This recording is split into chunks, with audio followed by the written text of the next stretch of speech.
Tuhan, bukalah bibirku, agar mulutku memberitakan kemuliaan-Mu. Ya Allah, ingatlah aku sesuai dengan anugerah-Mu. Tuhan, dengarkanlah aku sesuai dengan pertolongan-Mu yang penuh dengan kesetiaan. Kemuliaan bagi Bapa dan Anak dan Roh Kudus, seperti pada permulaan, sekarang dan dari kekal hingga kekal. Amin.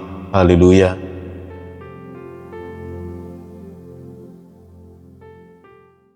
Satu Raja-Raja 2 ayat 3.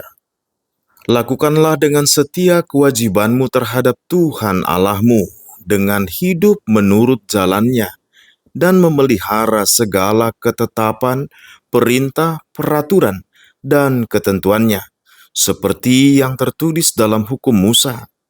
Dengan demikian engkau akan berhasil dalam segala yang kau lakukan, kemanapun engkau melangkah. Selain kasih Tuhan, setiap kita yang terlahir ke muka bumi, adakah di antara kita yang begitu lahir langsung bisa berbicara? Mungkin semua pasti menjawab, tidak ada. Kalau ada anak lahir langsung bisa bicara, bisa nyanyi, itu cuma ada dalam dongeng. Dari sini kita belajar bahwa sesungguhnya setiap orang butuh untuk mendengarkan. Mendengarkan sehingga kita mampu menirukan dan mampu untuk memperkatakannya. Bapak Ibu jemaat yang dikasihi Tuhan, tapi menjadi persoalan adalah orang sekarang lebih suka untuk didengar daripada mendengar. Orang lebih suka berbicara dan bangga rasanya kalau menjadi seorang penasehat atau seorang yang dianggap suara kita adalah hal yang paling penting dan dibutuhkan. Cuma persoalannya, apa yang sepatutnya didengar? Nah, di zaman ini jujur saja, sekarang lebih banyak orang diam dan mendengar dan menyaksikan dari layar yang ada di hadapannya. Dan dari situ banyak nasihat masuk ke dalam pikiran, perkataan-perkataan banyak masuk. Benar atau tidak benar isinya, orang nggak tahu. Dan lebih cenderung ketika kemakan omongan yang tidak benar, itu dianut sebagai kebenaran, akhirnya datanglah yang namanya tenggelam di dalam informasi yang salah. Nah, Bapak Ibu jemaat yang dikasihi Tuhan, ini memang dari dulu sampai sekarang, kita butuh untuk mendengarkan yang baik, supaya kita bisa melakukan apa yang baik.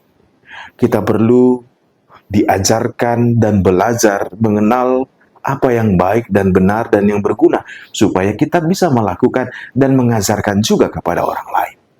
Karena kerusakan demi kerusakan dalam kehidupan adalah karena ketika orang memilih untuk melakukan yang tidak benar, sekalipun dia tahu yang benar. Nah, teman yang kasih Tuhan, hal inilah yang dinasihatkan Daud kepada Salomo, anaknya.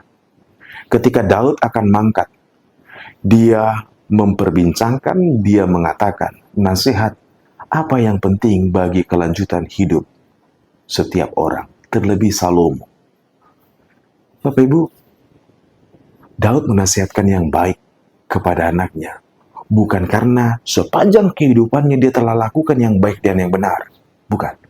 Tetapi karena Tuhan telah menyatakan apa yang baik dan yang benar dan yang berguna bagi kehidupan Daud. Daud berkali-kali jatuh, bukan?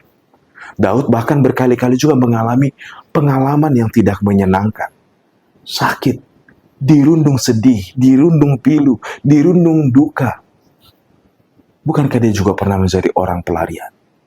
Tetapi dalam perjalanan hidupnya itu, apapun yang terjadi, ternyata ketika Tuhan menyatakan bahwa dia menyertai Daud, di akhir hidupnya, ini yang perlu diketahui oleh anakku dalam hati Daud. Sehingga dia mengatakan kepada Salomo, dengar ini dengan baik sebagai laki-laki. Artinya dengan keteguhan hati terima ini. Bahwa lakukanlah dengan setia apa kewajiban kepada Tuhan. Lebih baik bersahabat dengan Tuhan yang Maha Kuasa.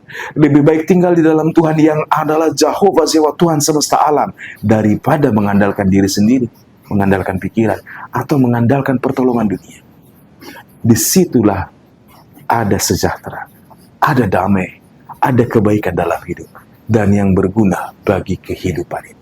Terlebih ketika Salomo harus memimpin umat Tuhan. Saudara yang kasih Tuhan, ini adalah nasihat yang baik buat kita. Kiranya pengalaman yang dari Tuhan, penyataan Tuhan dalam sepanjang perjalanan hidup kita, itu yang mau kita nyatakan, kita utarakan, dan nasihatkan kepada orang-orang terdekat kita. Karena itu adalah kunci jalan hidup yang baik.